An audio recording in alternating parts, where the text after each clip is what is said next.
Hello everyone and welcome back to the third in this video series of Railroad Experimental here on the Silver and Western, and as you can see I'm doing a little bit of painting.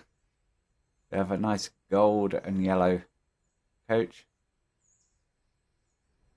The loco has been swapped around but is facing the right direction again, kind of, because obviously it's in reverse when coming back from Ely to Whittier.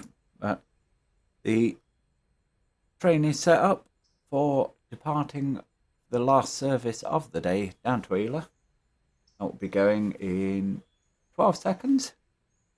And one thing I have noticed and found out off screen is if you don't change the direction when you set up the new timetable, it will still travel in the direction it was going previous. So for example, it's going forwards down to Ely now. If you leave it like that, even if you select the eastbound Ely to Whittier, the AI won't change the direction for you, so you do have to do that yourself. But you know, it's a minor thing. I don't mind that, I can live with that. But anyway, the important thing is we have a whole bunch of money now. If I bring up this, so we've got our daily report. Okay, that's not been compiled yet. Not sure why. We're going to go to finance, and what you're going to see is we got paid 3,750 for our caboose. So, okay. Do we not get a daily report until tomorrow, possibly? Oh, that's a bit disappointing, actually. In fact, that's very disappointing. Follow on with our train. The reason I went for this colour is I kind of wanted a sort of Great Eastern Railway teak from the UK. What I've ended up with is more Annie and Clarabelle, but you know, I'm happy with the colour. I'm going to stick with it. So, the important thing is, and we covered how we got the pictures. What we didn't cover is mods, and I've now got some in. Now, I did try adding logging cars in, but unfortunately they're not available in experimental. The mod hasn't been updated to work with experimental, which is fine. But what we have got is a 60-ton box cab. No idea what that's going to look like. I've got a 44-ton switcher, which I have used. I used that separately online, offline, sorry. And it's okay. There are some faults with it. The in-cab controls do not work currently. Bear in mind, it is a mod, so, you know, the mod author may update it and fix that, or they may not. And the other thing is, as you can see on here, we've got the bearings that we have to oil. It doesn't have bearings that need oiling, which, you know, a diesel still should have that. The SW1 comes with the game, as does the GP9.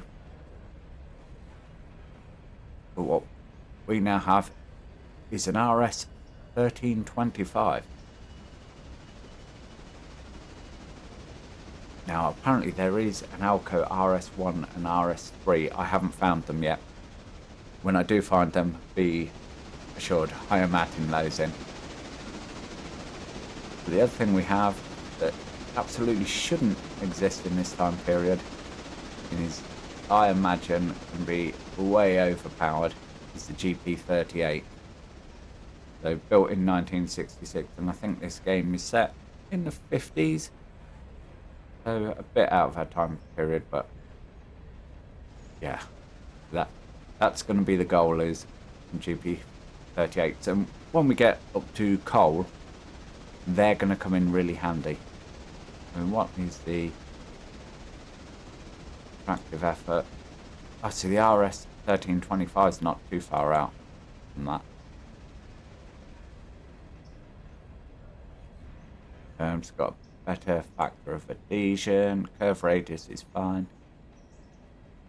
Weight is a bit less. Fuel tank is the critical thing on that. But yeah, you know, it's all good. We're going to have to play with those. Certainly, when we get round to it. The box cars, they're going to be fun to use. We are going to get some of these bulkhead flat cars, pulpwood, and pulpwood rack cars. We're going to be adding those in.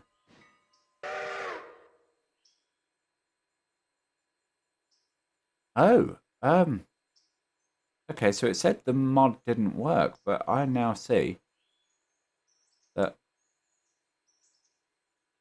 we've got logging cars here.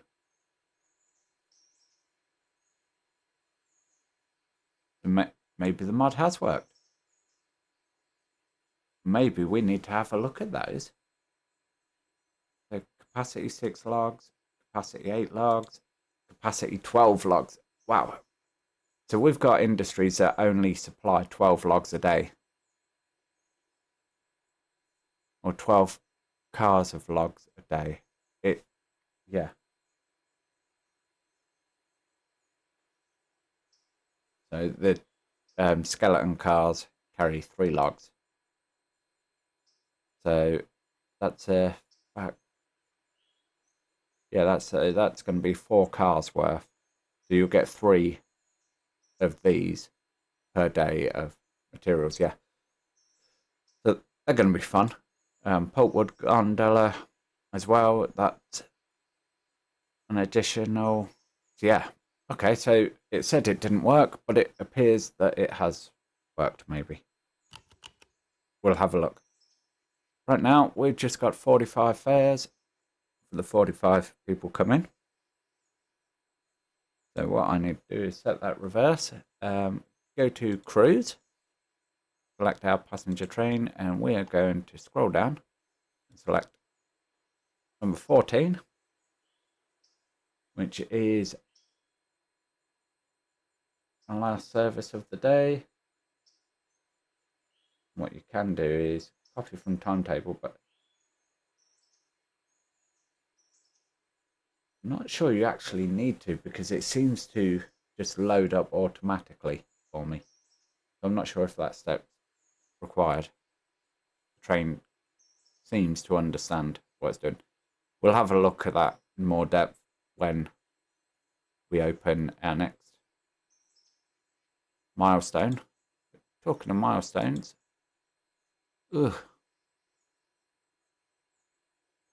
yeah. So we haven't got a report,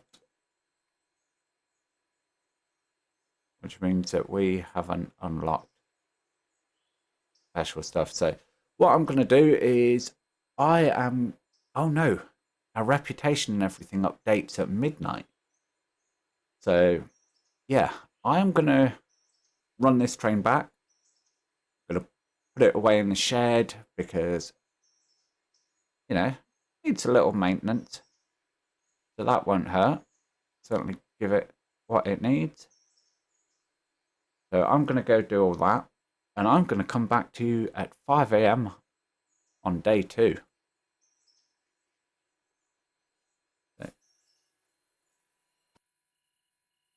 Oh dear. Well, morning. It is 5 a.m. in game. Thankfully, it's not that early in real life. But yes, I've brought you back an hour before we get our delivery of cars. And the reason is, as I mentioned before, at midnight, this all clocks over. So you get a reputation and you get reputational effects, which this is the critical one here. Phase cost discount 25%. Equipment discount 10%, which helps. And repair speed bonus 50%. Well, if we go to our locations tab and have a look at the engine service, everything in there is already repaired 100%. So speed bonus isn't going to make any difference to us now. So let's take a walk over. And you'll see we've got the number 1 that we rescued yesterday. Yesterday in game, of course, not yesterday in video terms, because, well, I'm recording all these on the same day. So the first 3 episodes have all been recorded back to back, pretty much. I had a little gap in between because I had to sort out the mods and what have you, but yeah. So any comments I won't be able to address just yet. I will address them with comments of my own, of course, but yeah, so we have our number 1 and our number 2, and our passenger car has also moved in here for a service. Now you'll see passenger equipment condition. I was thinking, why is that on 99%? Because it's fully repaired. If you click on it and look here, condition 100%. What it's actually meaning is due to the overhaul time, that's the condition it refers to. And that is worth 10%. And yeah, I'm not too sure how I feel about that, because it means that if I want to keep my reputation up, I'm going to have to overhaul that much sooner than when we overhaul our locos. Yeah. Anyway, what we're going to do is we're going to come in and we're going to disconnect, because if you recall, I said way back in video number 1 that we're going to use our friend number 1 here, the 10-wheeler on the passenger service. So let's jump on board here. And what we're going to do is we're going to set him up to move forwards. And if I don't keep swinging the camera wildly about, what I want to do is just throw this switch. And we're going to move the number 2 and set him over here.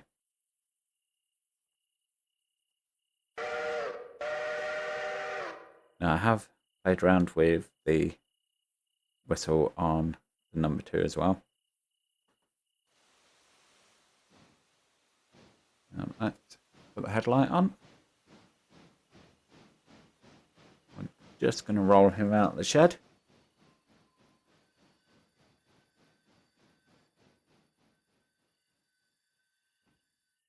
As I say, we're going to pop him over here just for a second so he's out the way, so we can get number 1 onto the passenger car and get that set up for the first run of the day.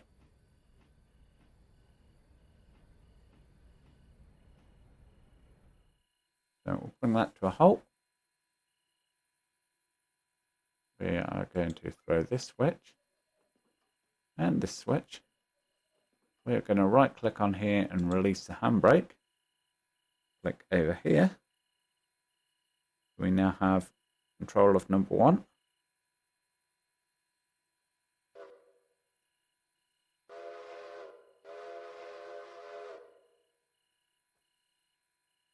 And let's bring him out.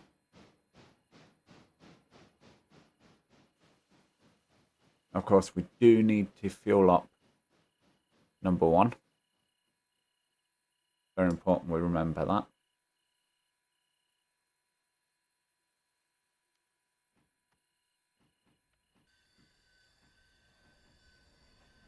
Just bring him to a stop over here. In fact, what we can do is ride along, switch that back.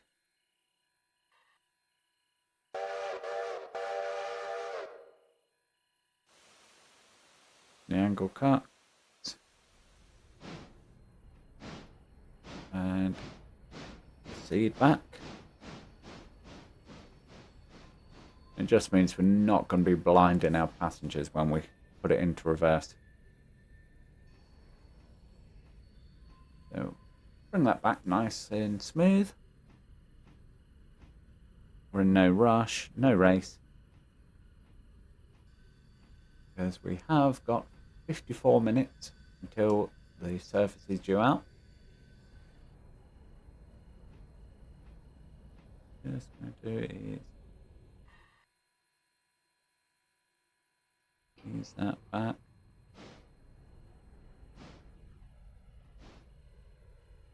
Do wish the building wouldn't get in the way like that. Ka-thunk. Gonna set up there, and then what we're gonna do is go to operations.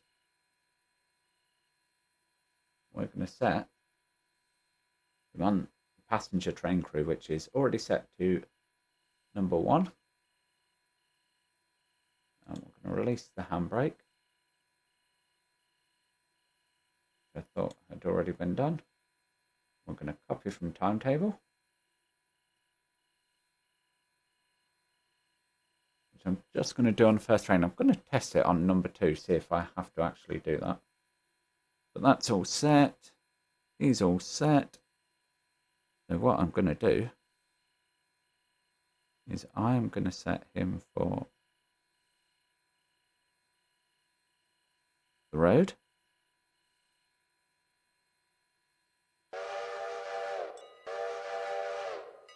I'm going to let him proceed at 30 miles an hour.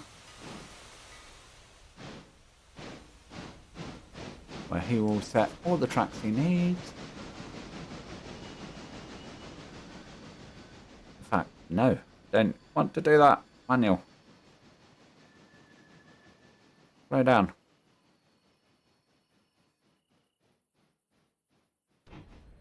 Almost forgot what I was doing immediately there. That could have been disastrous. Right.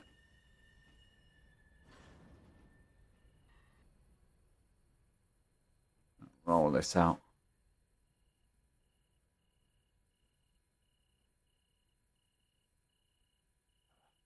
Come on. You're crawling now. You're just...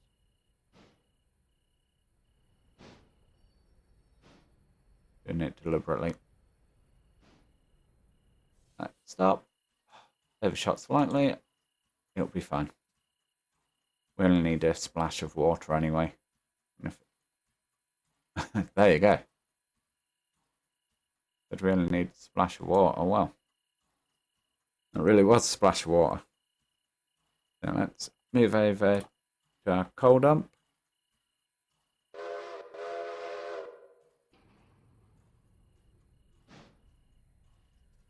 And brakes. Lower the chute.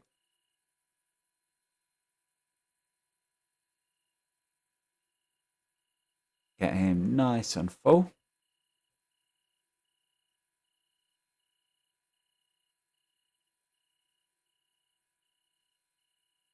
Which is... it's going to take a second or two. I mean, we only have a 3-ton tender on here, which is the limiting factor of this loco. Certainly when we get more passenger cars, but we'll worry about that further down the line. For now, number 1, he's reliable, he's good, and he'll be absolutely fine. You know, the T17 10-wheeler, it's a good starter loco. So, raise that up, and now we can stick him on road. And away you go, my friend.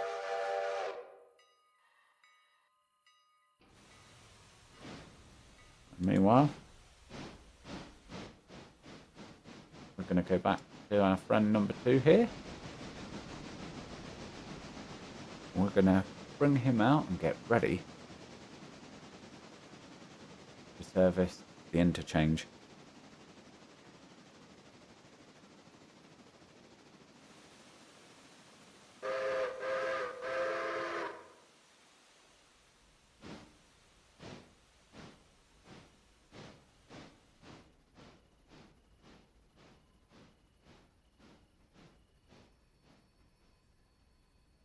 Roll him nice and gently. Like I say, I'm in no rush. Just want to take it easy.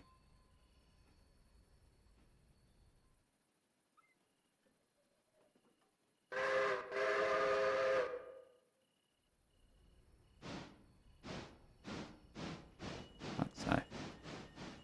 What we could do is we could go and get our boxcar and move over here.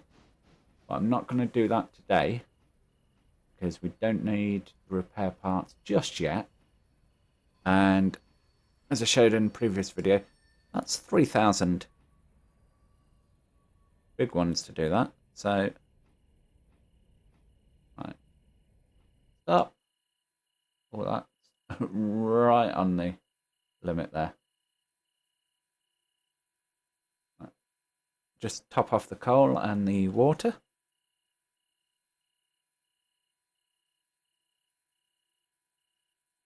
And remember to throw our switch while we're at it. Got plenty of coal in our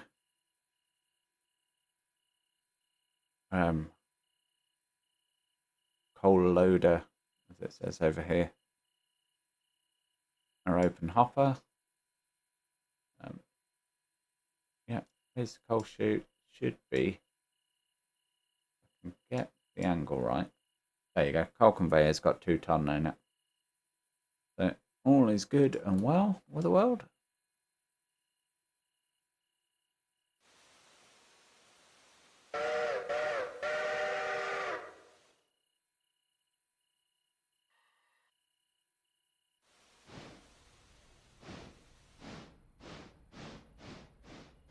Oh.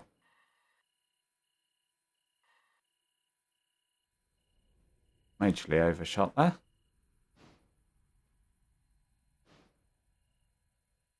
What happens when you're trying to play with too many things at once? Trying to control the angle carts and everything else. Oh, it's close enough. If we really wanted, what we could do is just do that. There we go. So wait for top ups. So it doesn't need much on this. There we go. Close the hatch, stow away the pipe.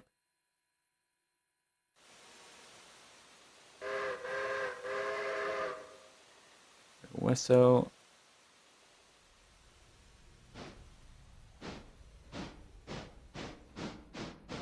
And send him on back.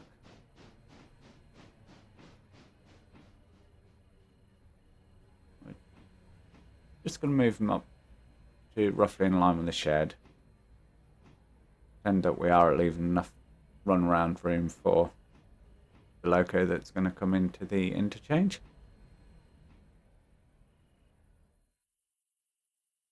Although, you know, realistically it's not. They just magically appear at 6 or just after 6 a.m. We'll play along.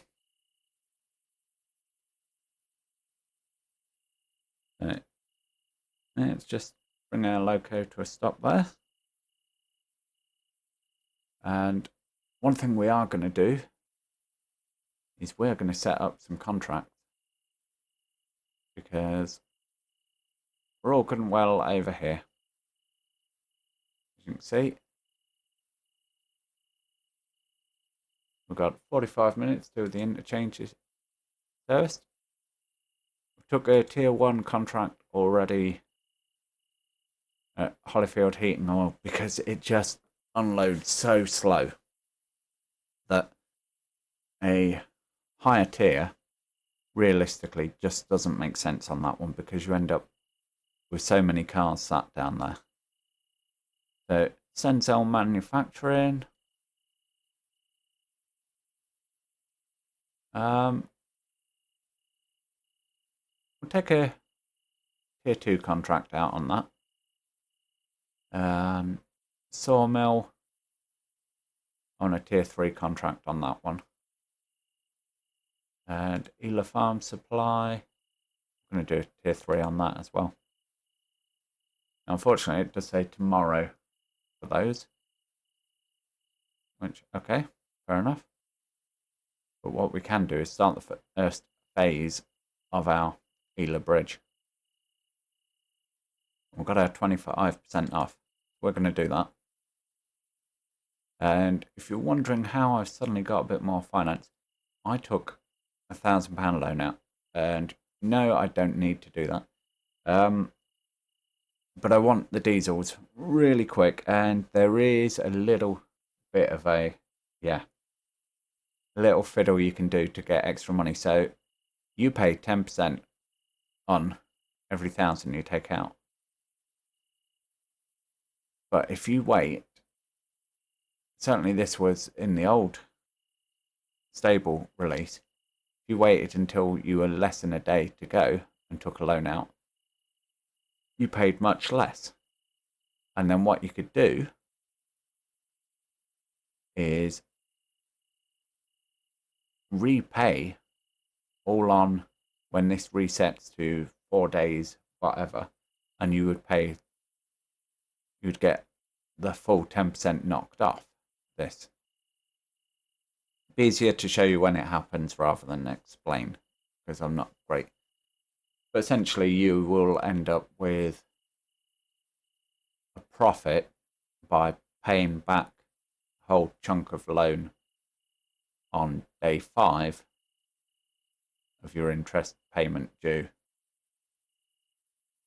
And I have seen it where, most extreme case, someone was due to be paid 18,000 some odd in interest.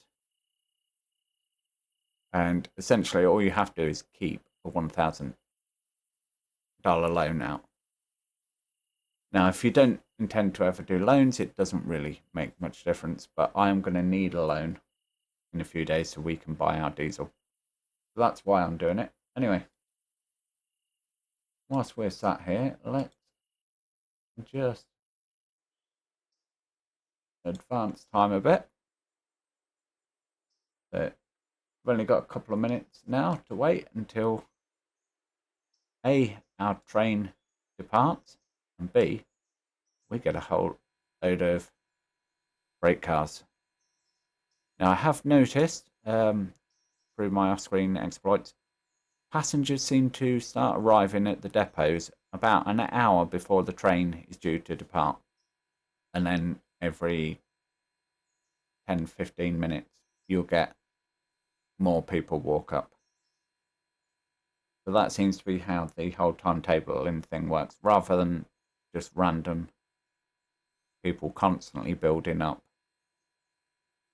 They will understand and recognize as a timetable, and it will fill up accordingly. Which, you know, it's really cool. I like that they do that. So what we'll do is just wait for our train to depart.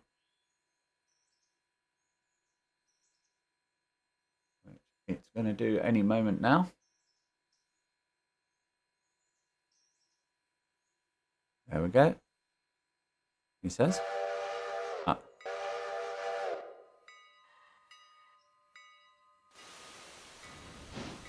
And there indeed it goes. We're going to jump back here. We're going to see that we've had a nice delivery. So what do we got? Well, we've got Ela House, ER1, building supplies. Ela Bridge site. Ela Bridge site. I think it said we've got 13 of these, so let's just scoot along all of these. Bridge site, and down our Hollyfield heating oil. So not a whole lot of switching to do. Actually, all we need to do is drop off our Hollyfield heating oil at Whittier, and the rest is going through to Ela. So let's grab our loco, and we're going to set off with that in a moment. And the other thing I do want to go and check, but I haven't checked, is over here. We go up here. We have a full log train to come down. Now, one thing I'm curious about, because I took that contract after midnight, which was a mistake. I should have done it after. Oh no, So I had to wait till midnight for my reputation to be able to get a level 3 contract. So we can't actually move out these cars until after midnight. So at midnight I'll be able to select and unload for them. So that's cool. They can stay right where they are for now. And we're going to grab our loco here.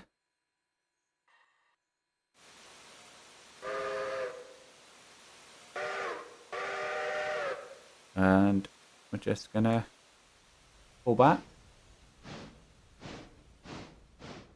and go get our train. Release that handbrake.